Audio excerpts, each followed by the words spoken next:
Hello and good morning, good afternoon, and good evening to depending on where you are in the world. Welcome to yet another session of inspiring conversation. Welcome to my stream, which is live. We are live streaming from Iceland, from my hometown Kobo. And remember to find us on the media, your preferred media like YouTube, Spotify, LinkedIn, Facebook. And if you can't remember any of this, then just use Dr. Google or Mr. Bing and write in inspiring conversations or hands-on coaching, because you will not find it under my name because you can't write it either way, so it doesn't matter. So let's remind ourselves why I'm doing this. Inspiring conversations. It's all about creating conversations that really matter. We are diving into ways to connect deeply, break down barriers, and build moments that inspire trust and growth, whether it is with your team at work or in your everyday chats. We will bring more positivity, realness, and impact into every conversation. And as mentioned, I am streaming live from Iceland, Kópavogur, Iceland, and I live close to the ocean. This is the beautiful church that we have, and so this is nice. Feel free to come to Iceland and find this church. Maybe we will meet. That would be fun. But to my guest today, he has written a book. And now I will try to do something that is fun, because I will play you a little video about the book. So hopefully I will not make a disaster out of this. So here is a little clip from the book. The corporate world left you fragmented, a piece of a machine you no longer recognize. Who? What? Knowledge. It's time to defragment, to find the who beneath the title, redefine your past, redesign your future success.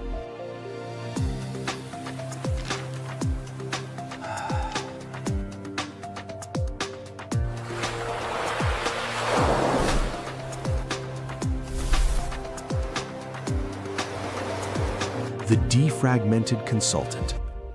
Available now.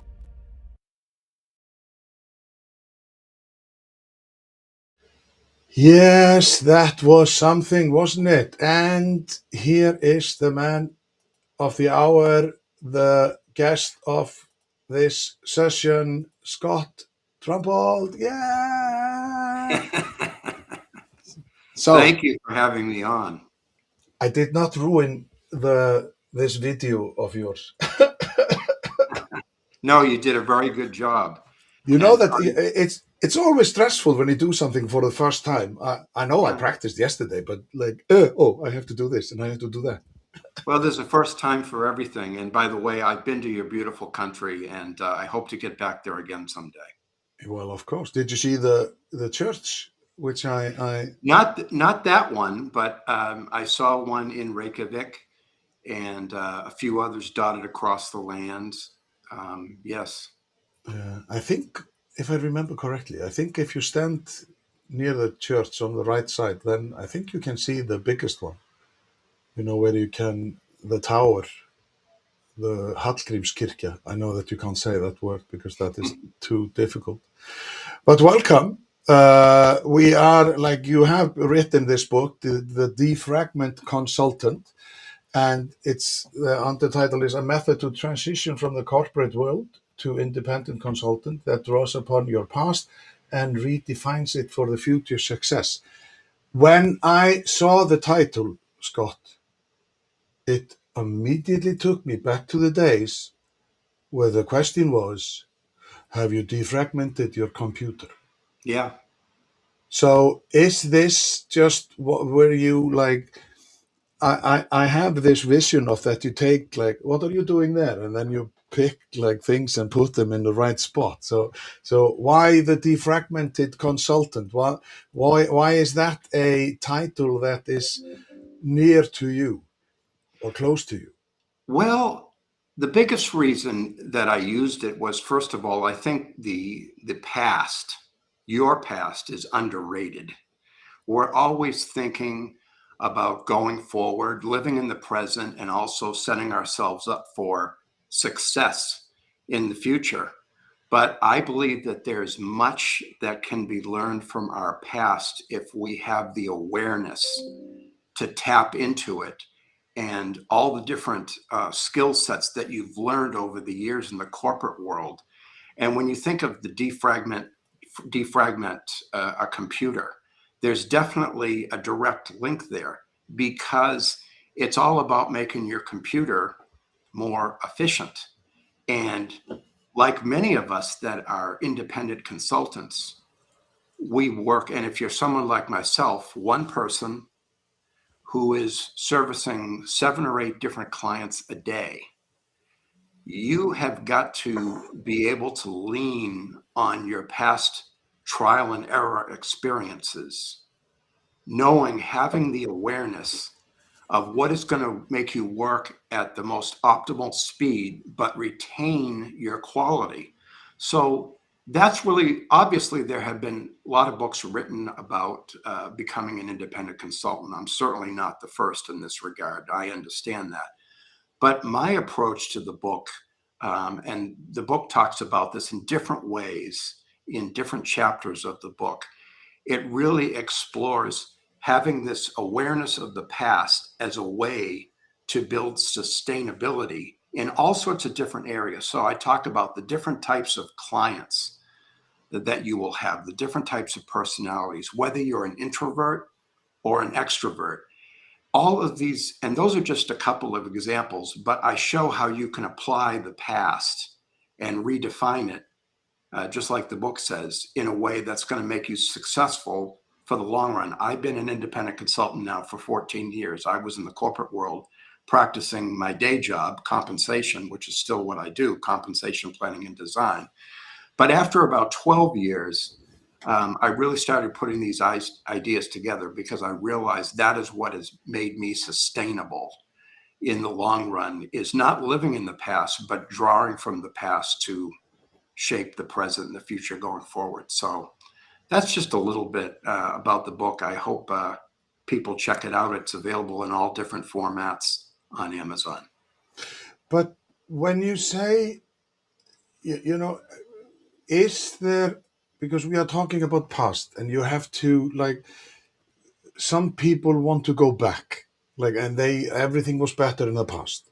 Mhm. Well, as we know, that is very hard to do because you can't base the future on something that is behind us. But you Yes, can certainly use what you have learned. But if I would always go back, because as I have mentioned many times on this in these sessions, that my father was an alcoholic, that if I always would go from there, then I would not be doing this, what I'm doing, because then I wouldn't trust people, I wouldn't right, want to talk to, or whatever.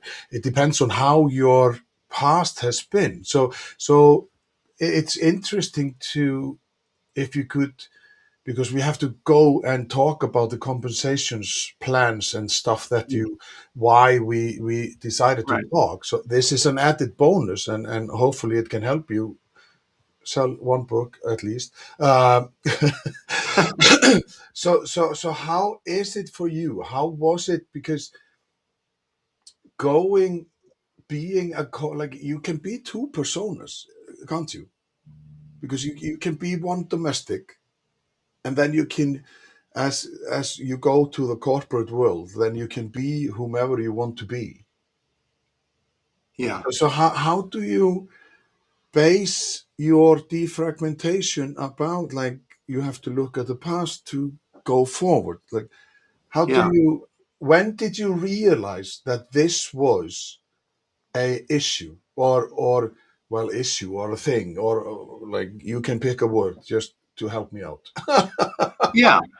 Well, I just found myself time and time again when I was dealing with different kind of clients, tapping back into the past about how I had a similar client and how I dealt with that client. It's not living in the past. Obviously, all of us in what we do have to stay present. We have to look at future trends that are going on. I do this all the time. I have to keep up with what is new in the industry that I work in. But it is this idea. And the other thing, you talk about two personalities and things like that. One of the things that I try and do in the book is I try and balance the fact that you're no longer in the corporate world. You are now, ostensibly, you're going to be working from home, and your personal life and your professional life is going to merge. They really are going to merge. And I don't want to scare people by saying something like that, but you are the brand for what you do. And the only thing you have going forward is your reputation and your credibility for what you do. So initially, when I became an independent consultant, a lot of my former workers who had gone on to other companies and corporations remembered me and said, "Oh yeah, that guy helped me with this when we were corporate partners. I'd like to use him for a project." And so that started the ball rolling for me in terms of getting clients. And then what would happen is I would meet new people that aren't from my past, but I would begin to influence them by working with them directly. And then they would become clients of mine, they would become supporters of mine, and it became a self-generating type of situation. Until recently, I have done very little advertising and promotion of what I do because a lot of people don't understand it, and it's a very niche type of thing that I do, developing compensation planning and design. Although the big difference now is that so many people out there, regular employees, want to have greater transparency to compensation. That's one of the things that I'm tapping into that's new. But to get back to your question, I think it's very important to understand that in the book, I try and balance the things that you might struggle with and the things that you need to do as an individual, that you had things taken care of for you when you were in the corporate world. For example, in the United States, at least, when you go independent consultant, you have to handle your own health care. The company's not paying any premiums. You have to set up your own type of retirement plan. There are all these different tactical aspects to making sure that you're securing your future for you and your family and things like that. So I try and merge the good aspects and the bad. The positives overwhelm. But again, when I'm talking about the past, what I'm really talking about is just taking those kernels from the past and that worked and applying them to the situations of today. And I gave one specific example of that with a client that had a certain personality and a certain way of doing things that reminded me of a prior client, because in 18 years in the corporate world, you meet a lot of people, you work with a lot of different personality types. And I talk about this in the book, how to adapt your own style based upon prior experiences. So it brings that past. As I said, the past is underrated. I think it can play a very strong role in strengthening you currently in the present if you have the proper awareness. So that was a nice segment to. Now we have to explore who is Scott Trumpolt and what does Master of what is your title? Master of GRP. Yeah, the MA is just the master's degree that I have in human Yeah. resources management, but the GRP, probably for the purposes of this discussion, is more important. That stands for Global Remuneration Professional. That is a certification where, and by the way, I did this after I became an independent consultant. The first thing I did, I had been practicing for years and years, but I wasn't, quote, certified officially. in what I did. So I went out and took this series of exams on all sorts of compensation issues, whether it was building sales plans or bonuses or base pay structures. So I passed all these exams just to have a certification for people, and based on the latest trends and technology, just so people knew that I had the practical experience, but also the application of knowledge as well on offer. So the Global Remuneration Professional GRP is just a certification for something I do, just like a plumber or an electrician would have a certification. It's the same basic principle. It kind of shows that theoretically I know what I'm doing, and hopefully by all the experience I've had working with clients, both in the corporate world and for the past 14 years, I have the practical hands-on experience as well. So I just try to show a balance in terms of what I do. Well, a master plumber, that would be the next thing. So like you Yeah, would be starting a trend, Scott. yeah, yeah, But who, like, when you talk about compensation, I haven't got a clue what you're talking about. Is this right. American thing, or is this a global thing? Or like now I just have to Yeah, open and reveal myself that I have not a clue a like what do you learn? Well, okay, basically you don't learn plumber. Okay, that's for fact. That's for sure. So yeah, how did you end up in compensations? Blah blah blah blah. yeah. Well, let me tell you, to boil it all down at its simplest, think about it. People go to work every day and they are paid for the services that they provide. Now, who out there is helping them determine how much they should get paid? It doesn't happen by magic.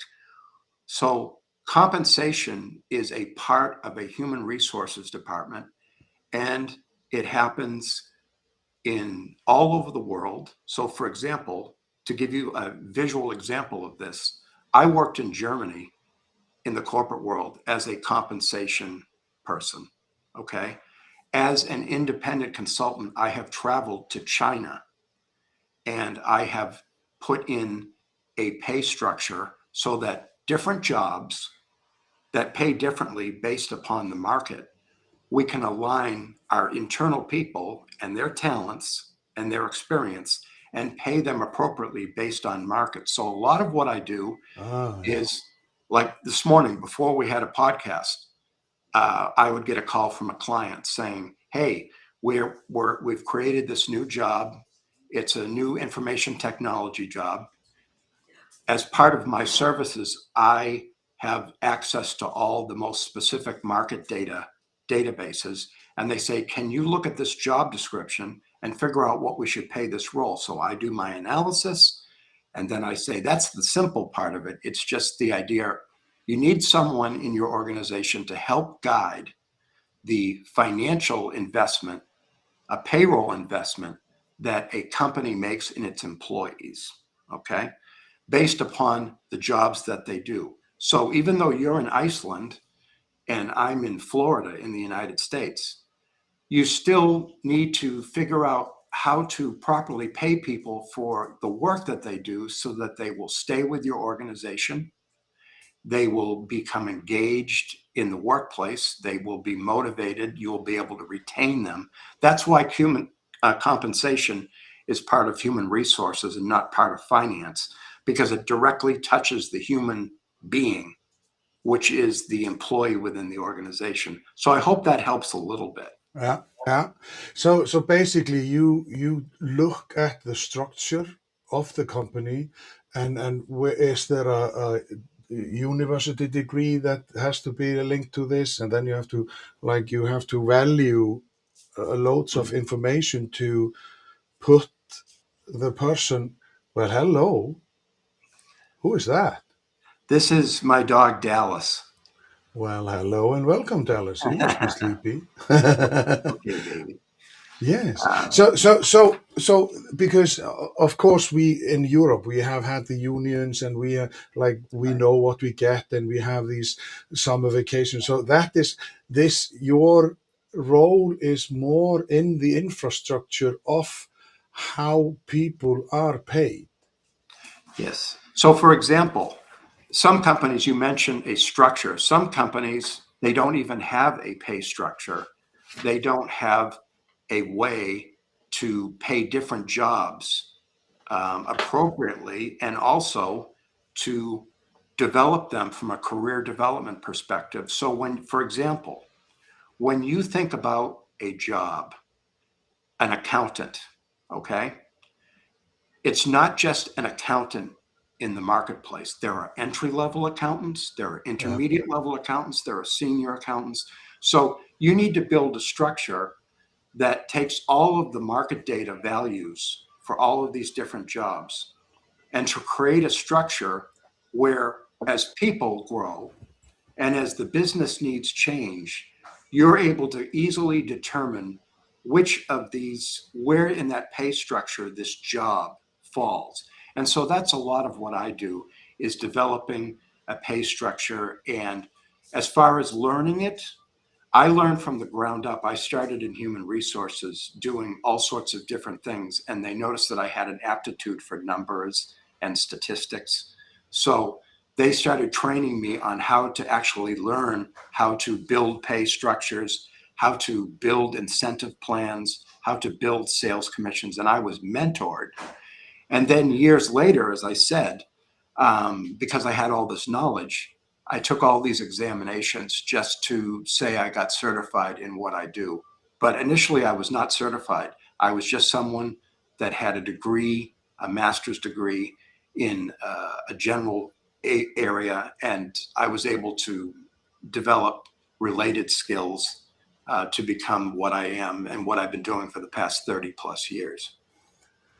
But I need to know, I feel the urge to know how did you end up in the HR business? Because Yeah, we are almost at the same age, because we are 29 plus. I have 30 years of experience, and you are probably 29 plus with 32 years of experience. yeah. I'm Depends on how old you are. I'm in my very early 60s. Yes, so we are 29 plus 30 years of experience. So, Yeah, but what what was your like when you went to university, and what was your basic, like what was your, did you have a BA or BS, or like yeah, where did you get the yeah. interest in human resources? Okay, I'll tell you. I got my bachelor's in public administration, different field. And initially, I worked in government for a town. In other words, a town needs different departments to run. And so my job was being an assistant to the town manager, the manager of the job. That's where I Hmm. started out. And it was at that job that I started to get an interest in, hey, if you can make a computer run faster, or if you can make a machine do something faster and more effectively, then you can improve productivity. But then I started to think, if you can motivate employees within an organization, that is like 1,000% more if you can do that. So it became a challenge in my mind. I said, now where can I expose to have that kind of job? And then I thought about human resources, because that's an area that is developing policies. They work on the behalf of the business, but they're also there to make sure that they can help the business attract, retain, and motivate the workforce. So I went back to school and got my master's in human resources, and I just happened to get an opportunity to get an entry level job in human resources at a company, and I worked my way up. And within a few years, because of the kind of fantastic mentoring I had, I didn't know I wanted to be a compensation analyst. I just knew I wanted to work in human resources. And as I said, when I got in there, they tried me out doing all sorts of things. Yeah. And, a little bit of recruiting, a little bit of career development, that type of thing. And they just noticed that I had taken statistics in college, and I seemed to have a facility for numbers, not really mathematics, but more statistics. And so that is just how I organically grew from there. And although I have done a little bit of human resources generalist work, I was a director of human resources for about 3.5 years at a startup. It's mostly been about compensation ever since then. It's just a talent that was developed over time thanks to the mentoring that I had. So never underestimate people who are good mentors. That is just, Absolutely. and we need people who realize that they need to nurture the people below them so they can move on and do good stuff, isn't it? Yeah, exactly. They took a raw lump of clay, which was Yeah. me, and molded it. And because I had some aptitude in a particular area, they could work with that. But and also, but the most important thing is I love doing it. To most people, it sounds like watching paint dry. It seems it seems it seems very boring. But when you are behind the scenes and you are thinking about connecting the human being with the job itself, it really can become interesting to see how we can get this person in the door to our organization and how we can grow them and retain them. And most importantly, because even if you retain an employee, that doesn't mean they're engaged. That means that they're showing up for a paycheck. So a lot of what's going on now in the compensation world is that the newer workforces are asking for more transparency to Yeah. something that I have done in the past that was very much in the shadows, in a black box. Like you said, you didn't know anything about it. Well, that's because it's not talked about openly. It's not your fault. It's just kind of, you might have heard the word somewhere, but other than that, but obviously there is a process which we've explored a little bit here about how people get paid for the services that they provide. And in this particular case that we're talking about, that's changing because now employees don't want to just know what they're getting paid, but why they're getting paid what they're getting paid. And so around the world, this is a global issue, there's more and more of a push to present pay ranges for employees to see how much the range is. But unfortunately, by doing that, they are providing more questions than answers, because an employee will look at this broad range and they'll say, okay, well, why am I getting paid this instead of where the range says this? And so what I've been trying to do is to create systems that provide greater transparency to people coming in the door, and also that are already within the organization, still doing the same type of compensation work, but in a way that can hopefully make it more transparent to employees without breaking any confidentiality rules, without exposing the business in a way that would not be appropriate. And how I do that oftentimes is to link it to career development. You are here today because this job pays this. But if you obtain these skills and these experiences, even if you have to move to a different department, this is going to pay more. And this helps to change the conversation. It gets Mm. very awkward when managers talk to their employees or employees ask them about pay. So I'm trying to create an environment where managers are armed with the kind of systems and information where they can have a more free flowing conversation like you and I are having right now, about pay, and about career development that is different than the way it was when I started and the way it has been for a number of years until more recently, where so many employees are saying, if I'm going to be in this job, I want to be engaged. I want to understand how I grow my pay. So, And that is a beautiful way to go and have a discussion about, like, I announced that the topic would be based on the information I got from you, that, like, the black box at work, why employees start trusting how value is decided. And, well, several years ago, companies started to have a fruit basket.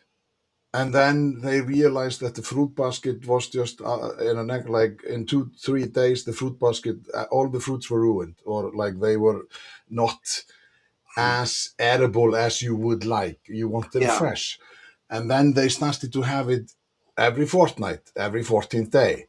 And then they just took it away completely. And then the people rose up and said, hey, we have a right. We want our fruit basket back, or whatever. And because I have been looking at the happiness at work aspect, which probably is like the same. How by keeping people looking at the well-being, do you feel that you are valued as a employee, as a student of, like, you have your degree and stuff? Are they compensating you and moving you up? Are they teaching you? Do you get mentoring?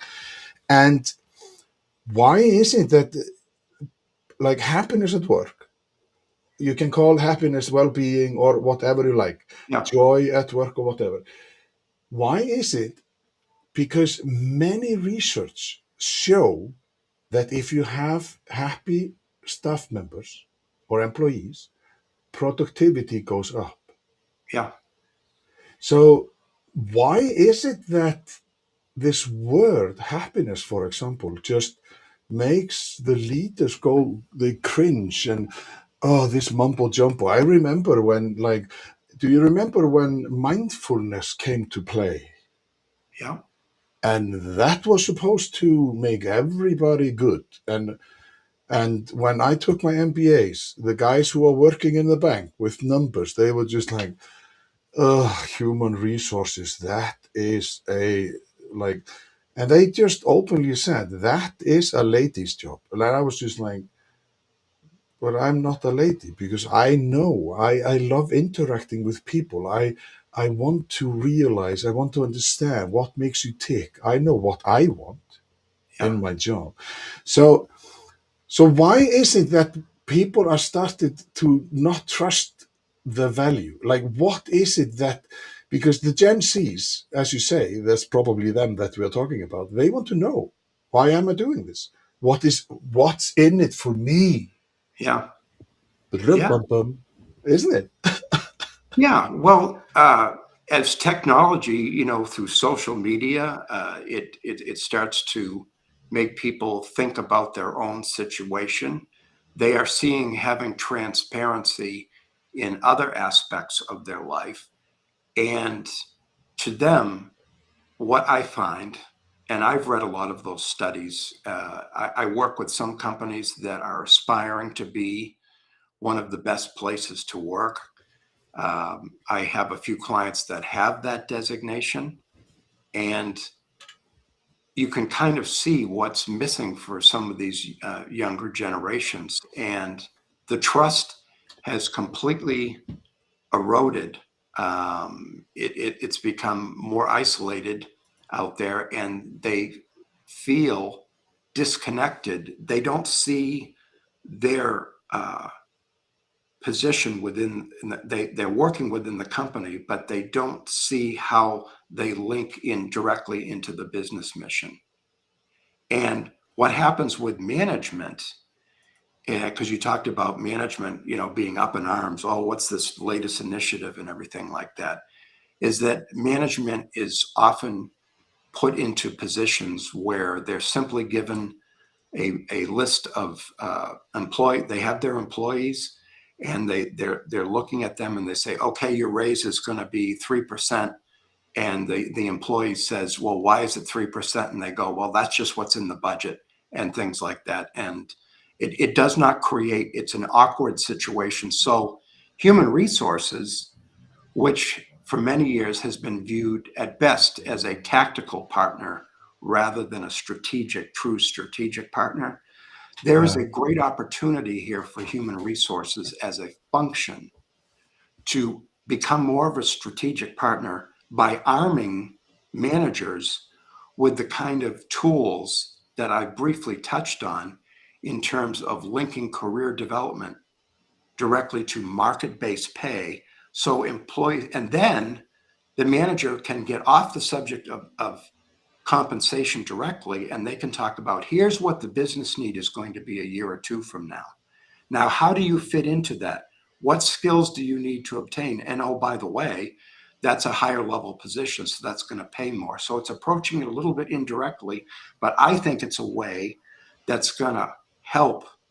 This transparency out there is going to force a conversation, not revealing the pay of all employees, which I think managers are worried about. They're worried that companies are going to have to post all their ranges all over the company. And it's not really about that. It's more about the fact that they need to do a better job. The middle manager, the manager who works directly with the employee, because that's the source of the employee engagement. Human resources needs to arm those folks with a way to show a path to individual employees, because every individual employee at a company adds value, but they need to understand their value when it's connected to the business model. The manager can give the business perspective, and then that can lead into a conversation about how to grow your compensation. So that's what I see coming, is a more productive conversational dynamic that's going to happen between, because now you have employees literally going out on social media sites and saying exactly how much they make, and they talk about their financial struggles and all of these different things. So there's a culture that's emerging of greater transparency. Then there are these laws that are required. So whether management likes it or not, they're going to have to address this issue because it's not going away. What I'm trying to do is to help them do it in a way that supports the business mission, protects confidentiality where necessary, but to do it in a way that starts to encourage that dialogue. This is about employee engagement to me. So I'm always looking at what I do from a compensation perspective and how can I make that fit into the idea of employee engagement. It's not just a bunch of numbers. I'm trying to think of how this can translate to the immediate manager, who can then use this knowledge to form a different type of dialogue with their employee. To me, that's going to raise employee engagement. But when you now I'm thinking, and what you were telling, I just, my mind wandered off, but Okay, I listened.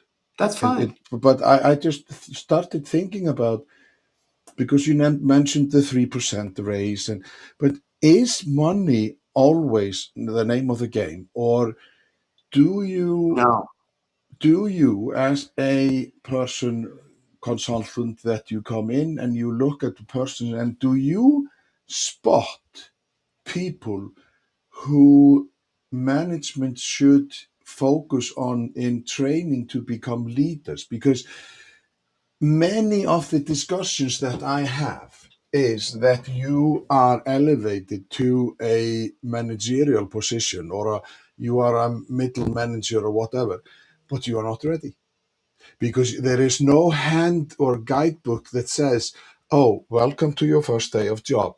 This is what to do. You are just, like, sometimes you just have to feel your way through the first weeks. hmm And we then you all had meet to the, do that. yeah. And then you meet the boss, and he says, or she says, no, this is not what I wanted you to do, or whatever. So because as the fruit basket, because people tend to be happy with a raise for 5 minutes Yeah, or for a week, like, and that is the $1 million question. How do you keep people engaged in this process? Because that is the biggest challenge, because you want to at least have people for 5 years, and then you can say, okay, we have given you as much as we can give you. You need to move forward if you want to. yeah. It's a wonderful question, and I've touched a little bit on this, but perhaps not directly enough. Money, just throwing continual money at them, is not going to be what's engaging. As I said, they need to understand how they fit to the business mission. And the more that they are able to develop, you have to link. We call it career architecture. It's part Ah, of the, it's lovely. part of it's part of the pay structure. A pay structure is not just meant to be a set of numbers. What the idea is that, and you're right, in a lot of companies, it seems like people they show they're very good as an individual contributor, so they immediately make them as a manager.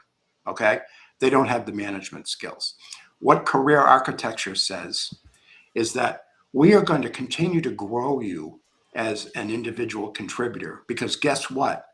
A high level individual contributor makes the same or around the same money as a manager or as a director at a certain level. So we're going to continue to grow you as an individual contributor. And while we're doing that, we are going to slowly insert different managerial skill sets and tasks into your organization. So, for example, if you're a sales individual, you're a sales representative within a corporation, you will continue to grow as a sales representative in the organization. And how do we differentiate that? We differentiate it by the size and the complexity of accounts that you manage. So when you get to the top, you start off as an entry level sales representative. And when you get to the top as an expert level, that means that you will be managing the largest, most complex accounts. And in the process of doing that, going from level 1 to say level 5, you are getting those pay increases. So you have transparency to that. But more importantly, you are learning all aspects of sales, because by the time you get to that top level in its most complex and largest accounts, you will by default have to have learned ways of dealing with different situations, different people. And even though you may not be managing directly people, you are mentoring lower level of employees. So when you get to that top level, you can move over to the management ranks and have a reasonable chance through the force of that career architecture process. You will have a chance to become a good people manager. Now, for some people, they're more suited to be a people leader. So they might start off at a lower level pathway as a people leader, like a supervisor, and move up. But a lot of times they just see that someone, particularly in information technology, is really good at what they do technically, and they make them a manager. Mm. And what's missing from that is a more incremental, gradual development. And again, that's just career architecture, which is simply linking market-based pay to career development. And the one right that employees do have, that they are entitled to self-development, that they need to take an active part in. They cannot leave it simply to the managers of the organization or human resources. They need to take an active part in developing themselves and seeking out those kind of opportunities. So we've got to make that more available to them, because then they feel more part of the organization. So this is why compensation is coming out of the shadows and out of the black box a little bit more. It's being forced. And so what I'm trying to do on my end, and many other people as well who work in my industry, is to try and meet this need of not the what, but the how and the why. How do we build that in and make it more visible to employees? So that, because that's what's missing. What's missing is they know what they're getting paid, but they don't know where they go from here and how they can increase their pay. So there are different tools that we have to deploy to the middle management ranks. So that's a lot of what I'm doing right now. Mm. I love it when you talk about the IT guy who is like very, very skilled at his craft as an IT person, and then they make him a manager, and then they figure out, oh, he doesn't like talking to people. Yeah. Yeah. But Like the thing because is, he is an introvert. He is an introvert, and yeah, he does not want to stand in front of people and like, yeah, we in the IT department, and dreading it. Like, yeah. And what they why? should have done, they could just keep growing him as an And architect. yeah, and And then he's training going him. to get paid. Believe me, an architect, a software development architect at a very high level gets paid just like a people leader. Very similar. They're two different skill sets. Yes, at the lower levels, there's more of a distance between what an individual contributor and a manager makes. But as you grow in the organization as an individual contributor, you can either stay on that pathway, we call it a dual career path, or you can move over to the people leadership side, or even over to project leadership, where you're managing projects but not necessarily people. So these pathways are not known clearly to employees. And so this is an opportunity for human resources, because of this urgent need for transparency, to become even more of a strategic partner and not just known as a department that enforces policy, that makes sure that the employee fills out all their paperwork so that they can get their health care benefits and that kind of stuff. They don't just hire the people for the management staff. This takes them out of the tactical side and is a real opportunity to grow as a strategic operations. There are other opportunities as well, but in my area line of work, this is the big one. So I welcome greater transparency if it's done right. Do you remember the times when you were called into your boss and the boss said gently, Scott, close the door? And you immediately, well, I'm talking of an experience. When I closed the door, I was just like, oh, what did I do now? I am very much open mouthed, like I speak my mind.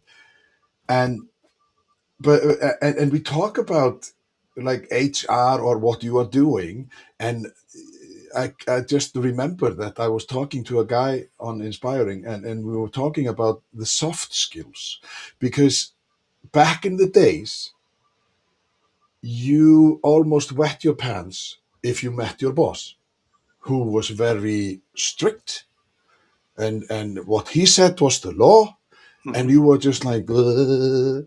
But now it's more like you ask for a little bit leniency, and like, but and of course the generations now, they are, if they don't get a like, they crumble and they fall, like they are just, oh, Yeah. didn't I do it, like, so regarding like the transparency and giving people credit when credit is due, because I'm looking at your about like what you write about yourself on LinkedIn, and you have been, as you mentioned in the beginning, you have been to like Europe, you have been in Asia Pacific, Latin America, North America, you have been all over.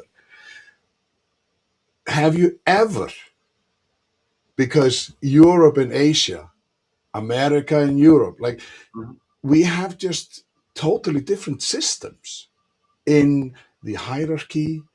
You know what they said about the Asian, like people in Japan, they work as long as the leader does, and if that is 14 hours, and then they go to the bar, so they maybe get 2 hours of sleep. Like, where is in your experience, where is the like where you were just like, um, this is something like I have never experienced this.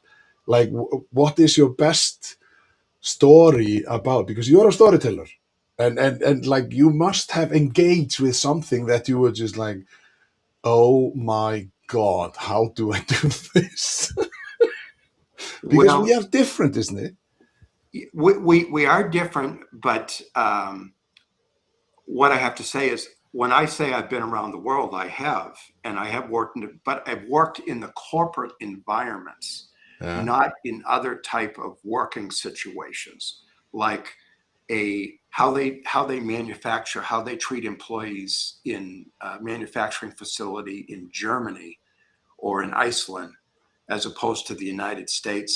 That's not what I'm talking about. I'm talking about in the corporate world, where I see a lot of similarities across the world in terms of the challenges. I sometimes will nod and grin, because I have seen the same challenges.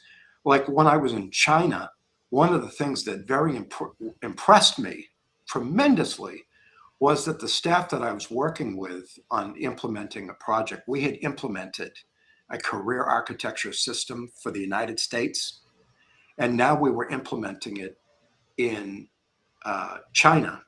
Now, naturally, it was based on local Chinese, what jobs paid in the market there. But they had the same type of structure, corporate, in terms of the different roles and the different levels for their roles, and the market recognized them. So there was a lot of similarities. But what really impressed me about my Chinese colleagues was they scrutinized everything that they were reading that I was trying to train them on, and they asked lots of questions. They were very engaged, and a very good sense of humor too, but they would ask very specific questions that I normally wouldn't get. People would just kind of gloss over, glaze over.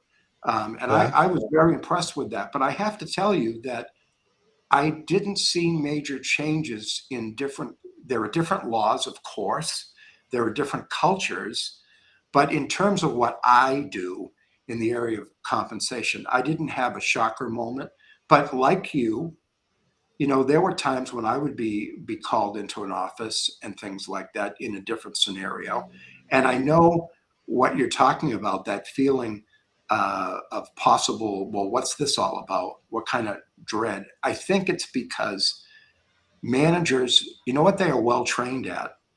Managers are well trained in disciplining employees. They get a lot of training on this, complying with different employment laws. And those are not the type of things that afford an environment between an employee and a manager that can be positive experiences. They're very transactional, very cut and dry. Like you said, this is the way it's going to be. Whereas when you're talking about a person's pay and you're talking about how they can develop their career, another thing that's becoming very important is empathy. If a manager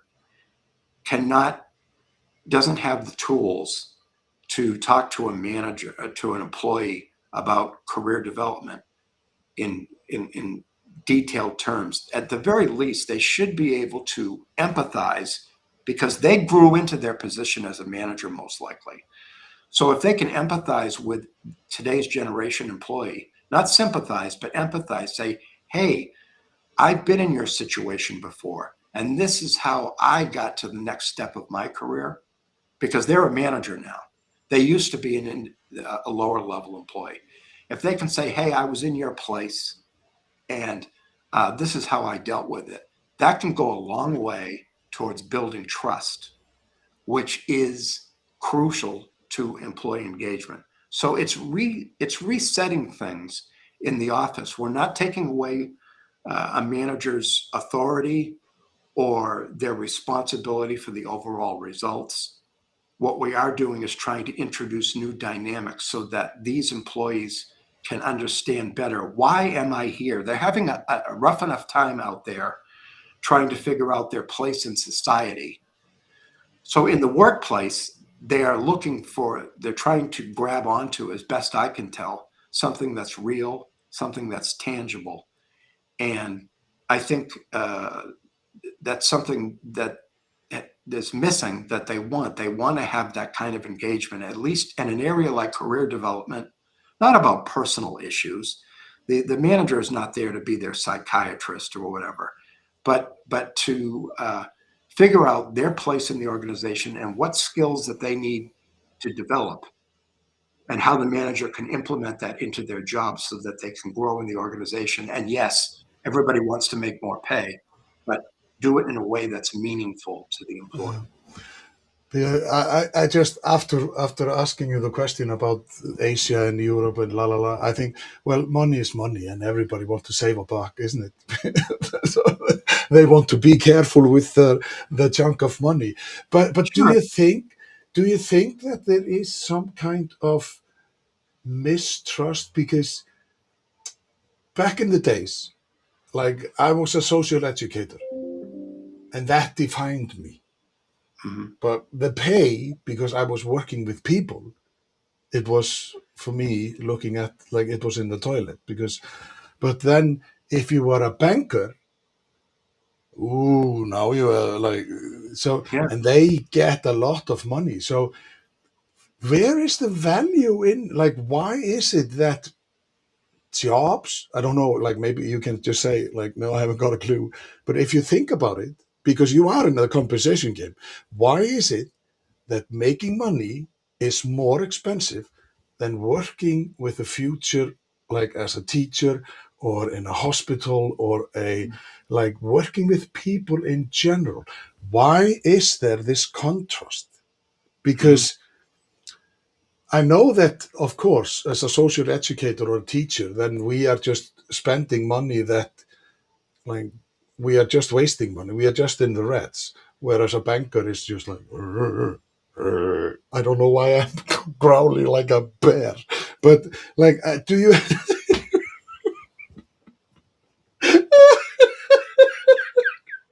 So do you know what I mean? Like, because it is a question of when you're handling the future of a nation, and there is always this mistrust about the money and the pay. Yeah. Yeah. Well, there was a great example of, and you mentioned teachers, and this just came to mind as you were talking. There was a football player, not soccer, but football, American Yeah. football quarterback. His parents were both teachers. And so growing up, his parents were both teachers, which was generally a lower paid occupation. And so he grew up in that environment. Then he got drafted by the NFL and the National Football League. And Yeah. he was a top ranked player. He was going to be a big star in the league. And he said, one day I looked at my bank statement and there was like $25 in it. And then the next day there was $10 million in it. And it really psychologically kind of messed with him. He says, how can my parents who worked all their life in the teaching occupation and suddenly I have no money and now I've signed this contract and suddenly there's $10 million in my bank account. He didn't, I'm just playing a game. Mhm. And why is this? I mean, I'm sure he'd love to get the money, don't get me wrong, but it was like psychologically for a moment, he just thought, and he talked about this. It's what the market will bear and it's willing to pay for the type of skills that they believe will make them more money.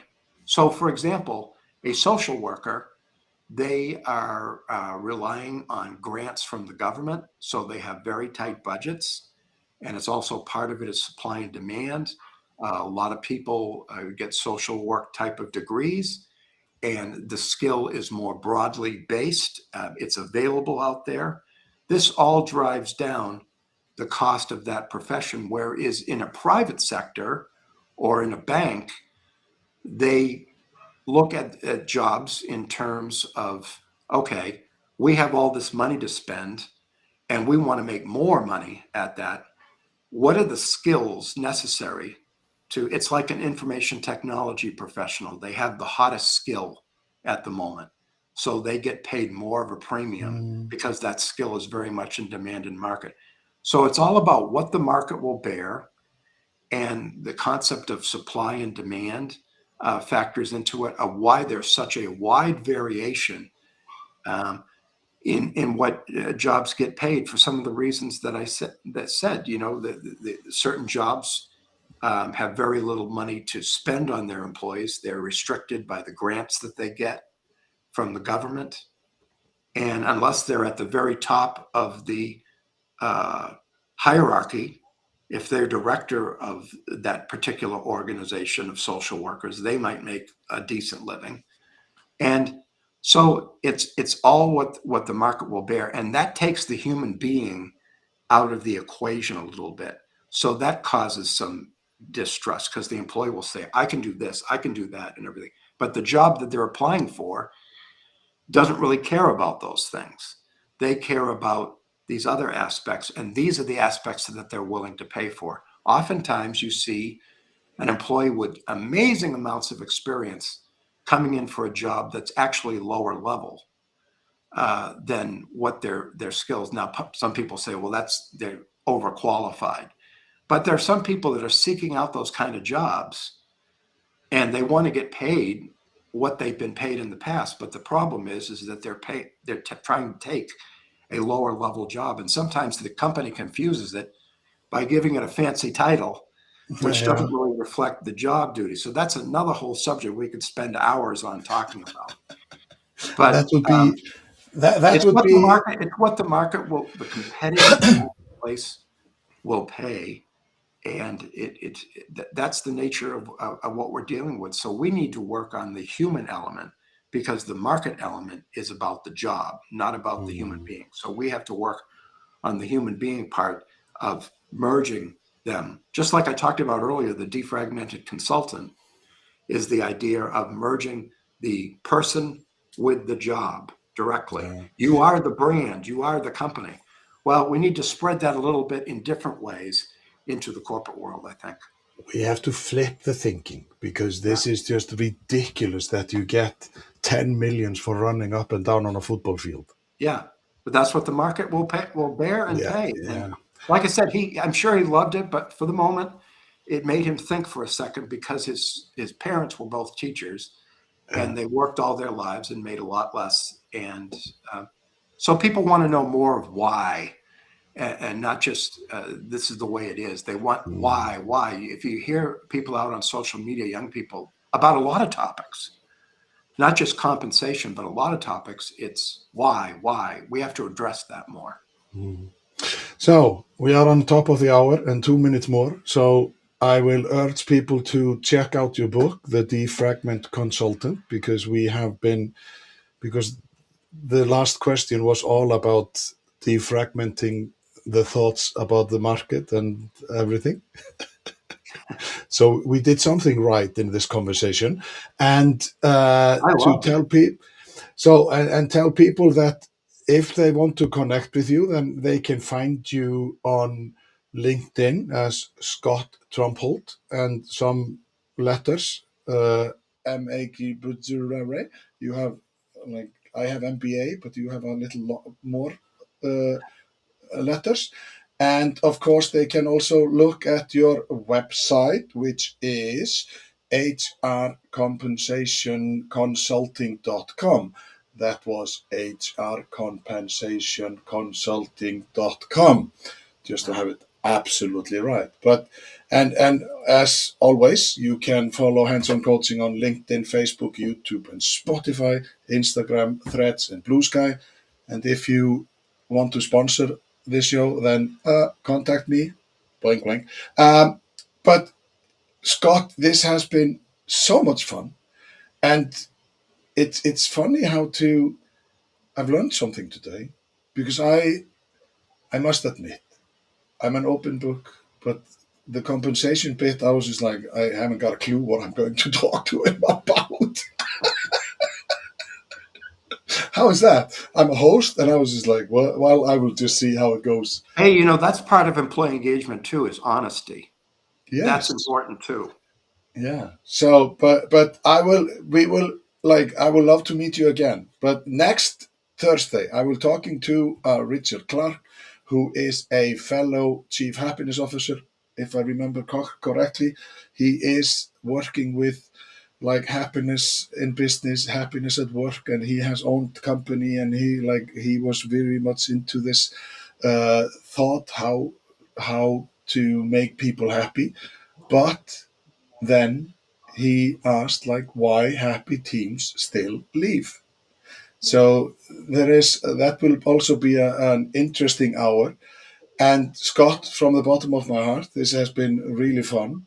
And It's been fun for me too. I'd love to come back someday. I loved it. yes, and I loved seeing Dallas. I find that an interesting name for a dog. It's just an So old name. yeah, but like, it was not Fifi or Fufu or Yeah, no, he's not a Fifi dog. No. no.